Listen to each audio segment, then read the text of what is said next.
Welcome to rSlash where OP enlists the help of the entire state to get her revenge. Our next Reddit post is from Royal Relief. I was abused by my dad's wife growing up. My mom fought long and hard to gain custody, but my dad was a good Christian with more money and he didn't fraternize with black people. Given our location, my mom stood no chance. She finally got custody when I was old enough to where my opinion mattered. I switched from a fancy, extremely competitive, snobby private school to the local public school by choice. I dyed my hair green and put a gay pride sticker on my car. Because of where I was coming from, I was placed in all the honors and AP classes the school offered. To be clear, I was not placed there because of my grades. I was a C student at the fancy school. The teachers didn't know what to think of me. I had green hair, which was considered absolutely shocking at the time, and my friends and I were bullied for many things, including this.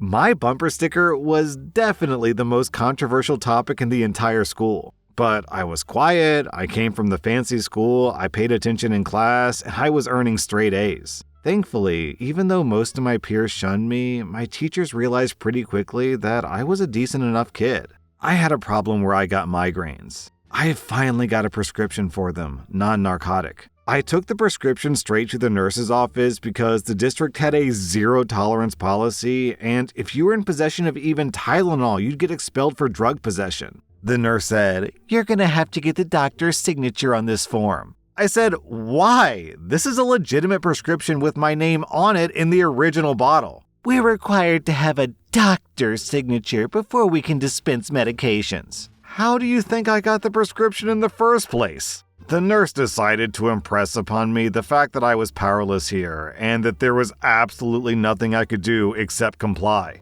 I left the office stressed because I didn't have access to my migraine medicine, and of course, I ended up stressing myself out into developing a migraine. Call me a Karen, but I felt entitled to go to the nurse's office and be dispensed my medication, so I politely requested that it be given to me. The nurse obviously told me no, so I asked for the principal. I got the assistant principal, who simply reiterated district policy. Then it occurred to me that it was within my power to get my medicine because I had a secret weapon, so I had to be sneaky. I said, "I'd like to call one of my parents." This phone call wasn't intended for my dad, a financial consultant. It wasn't to my mom, who worked in sales and advertising. And of course I wasn't calling my stepmonster. But my stepdad, on the other hand, just happened to be our region's most famous radio talk show host at the time. And he'd be on the air for another 2 hours. This was back during the time of phone books, so the assistant principal brought me the phone book.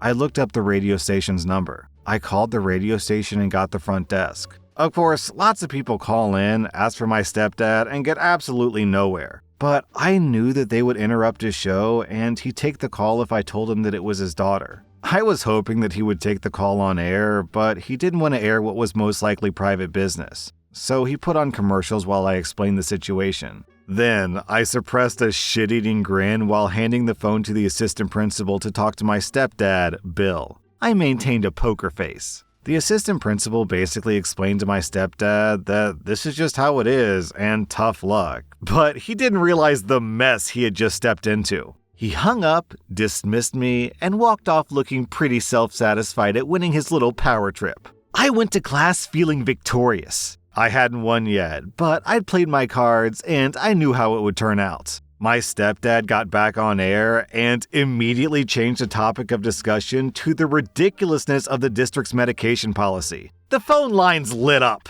Turns out lots of people wanted to air their complaints. I was sitting in class suffering from my migraine, but I was feeling satisfied that my plan was unfolding. I was watching the clock. 45 minutes after I was arrogantly denied my legally prescribed medication that I needed, the assistant principal came into the classroom I was in, knelt down beside my desk and whispered, "Hey, you want to come take your medication?" So after that, the school desperately wanted to expel me. But while I 100% can be a troublemaker when I want to be, I never did anything that I could have definitely been disciplined for. They had nothing on me. I knew it, they knew it. And they knew they couldn't get away with just making stuff up because in my corner I had Bill Jones, famous radio personality. I was a junior at the time, and the school tried to get me to take summer classes so I would graduate early, but I said, nope, I'll be here for another year. The assistant principal said, "Would you like to take your high school classes at the community college instead? You'll get high school and college credits." This was a relatively new program at the time, but my school wanted to get rid of me so badly that I got to rack up a year's worth of college general education credits during my senior year. They tried to screw me over, so I screwed them back in a way that they couldn't punish me. And they rewarded me just to get me to go away. Our next Reddit post is from Joey Fine. My friend keeps a very clean yard. In the fall, he likes to get up all the leaves before it rains, and they become a pain to pull up. His neighbor doesn't care about his yard, as he's owned the house for a few years and still hasn't moved in. The guy lives a few states away. While my friend was finishing sucking up the leaves with his machine, some of the leaves blew into the neighbor's driveway, maybe like 20 leaves total. My friend finished up and went inside. About 20 minutes later, there was a knock on the door and a squad car outside. The officer said they received a complaint about leaves being blown into the driveway. The neighbor had been watching on his doorbell cam and decided this transgression warranted police intervention. He could tell the officer was visibly annoyed. My friend asked the officer to look at his yard and then the neighbor's yard to see that that was obviously not true. So the neighbor had this old car shipped and dropped to the driveway about 8 months ago, where it's sat ever since. Remember, the guy still lives a few states away. So my friend told the officer that he would clean up the 20 extra leaves, and he asked the officer, "Hey, could you do me a favor?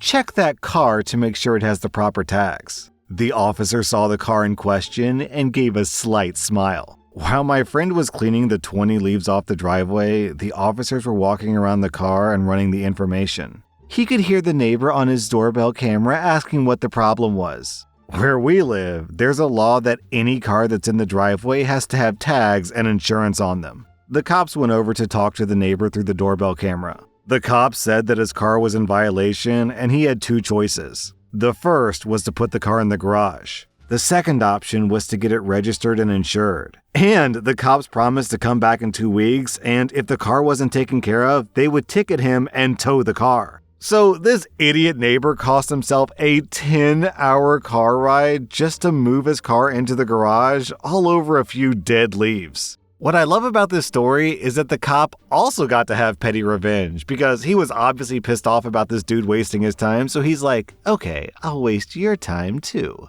Our next Reddit post is from Tit for Tat. I go to the gym to work out and decompress. I do not see it as a place to be social. I wear large over-ear headphones. I was at the gym and I just finished one of my sets for deadlifts when this guy walks over. This is something that I'm used to, despite how much I dislike it, but he starts talking to me and I'm able to tell that he's flirting. I'm polite and I'm waiting for a proper moment to end the conversation. When he asks for my number, I decline. He keeps talking and going into the usual shtick of, why not, and come on. At this point, I'm very uncomfortable and also annoyed because my workout timer has already gone off and it's past time for me to start my next set. I put on my big girl pants and tell him that he's making me uncomfortable and I just want to finish my workout. Does he leave? No! He keeps talking, and now he's going on about how he didn't mean it like that, and he's not a bad guy. No actual apology to be found. Now, during this entire interaction, I've had to fart. I was being polite and holding it in until he left, but seeing that he wasn't, I think, well, I know a way to get him to leave. As he's still talking, I let it go. It's silent, but rather smelly. It only takes about 2 seconds for him to catch a whiff. He stops talking, and the face he makes is so funny that I have to bite my lip to stop laughing. That's when he gives me a look of, "Are you serious?" and finally leaves. And I'm left alone to finish my workout. And with that, the guy vanished like a fart in the wind. Our next Reddit post is from Get Off My Unicorn. I've worked in an office for almost 2 years now. I have a teammate with the same job title, but with a slightly different role. Let's call her Lola. We essentially work together as a team, working on our separate tasks to complete shared projects. I answered a phone call at my desk a couple of months ago that was for her and went to verify the information to transfer the call to her. This is something the receptionist normally did, so I wasn't exactly sure what Lola's extension was. Here's how the conversation went down. "Hey, Lola, you have a phone call. What's your extension?" It's for me? That's weird. Why is that weird? It's usually for you, so I don't answer it. What are you talking about? When someone calls either of us, both our phones ring. It's usually not for me, so I don't answer it. It's normally not for me either. I just take a message or get the call to the right person, like I'm trying to do now. Lola didn't really have anything to say about that, so I got her extension and transferred the call to her. Back in my office, I'm kinda steaming. For the past 2 years, I've been taking every call and message when the receptionist was away. My teammate had been simply ignoring the phone that entire time, leaving all that work to me. I looked at my phone and thought, I wish I could just unplug it. Then I realized, wait, I can unplug it. So I unplugged my phone and placed it on top of the cord so it simply looks as though it's plugged in. I have no idea who's going to answer the phone now when the receptionist is away from her desk, but I guarantee that I will not plug that phone in again unless someone figures it out, and then I'll simply play dumb. I mean, who would do something like that on purpose? It's a small anarchy, but I'll take it. Our next Reddit post is from Fancy Atmosphere. I'm a 25-year-old woman, and I married my husband, James, who's 29 2 years ago. I have a daughter, Lily, who's 11.